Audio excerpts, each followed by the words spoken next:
రాత్రి మిగిలిపోయిన అన్నంతో సంగటి చేశాను. మార్నింగ్ ఓపిక లేక ఎక్కువగా రుద్దలేదనమాట. రుద్దకపోవడం వల్ల కొంచెం అక్కడక్కడ వైట్ అయితే కనపడుతుంది, అన్నం కనపడుతుంది అనమాట. అప్పుడప్పుడు ఎప్పుడైనా అన్నం మిగిలినప్పుడు ఇలా చేసుకున్నా కానీ సంగటి చాలా చాలా బాగుంటుందండి. ఎవరికైనా తెలియకపోతే ఒకసారి ట్రై చేసి చూడండి. సంగటిలోకి మష్రూమ్ కర్రీ కూడా బాగుంటుంది. ఇదైతే మష్రూమ్ కర్రీ, అలాగే పల్లీ చట్నీ కూడా కొద్దిగా చేశానమాట. చికెన్ కర్రీ, మటన్ కర్రీ, చేపల కర్రీ, పప్పు, చట్నీ ఇవన్నింటితో పాటు రసము, పెరుగు కూడా చాలా బాగుంటుంది అనమాట సంగటిలోకి అయితే. కానీ సంగటి చేయాలంటే మాత్రం చాలా చాలా ఎనర్జీ ఉండాలి. ఒకప్పుడు ఆడవాళ్ళు 10-20 మందికి సంగటి చేసేవాళ్ళు. మా అమ్మ కూడా అంతే.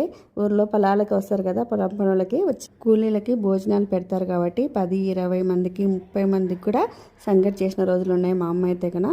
అలా సంగటి చేసిన ఆడవాళ్ళకి మాత్రం నిజంగానే జోహార్లు అని చెప్పాలి. వాళ్ళు ఎలా రుద్దారా సంగటి అనిపిస్తుంది అనమాట. సంగటి రుద్దాలంటే మాత్రం 2 చేతులు చాలా స్ట్రాంగ్గా ఉండాలండి. కింద కూర్చొని 2 కాళ్ళతోటి గిన్నె పట్టుకొని సంగటి అనేది చాలా చాలా రుద్దాలంటే చాలా కష్టం అనమాట. ఒకప్పుడు ఆడవాళ్ళకైతే ఖచ్చితంగా నేనైతే జోహార్లే చెప్తాను. మీరేమంటారు?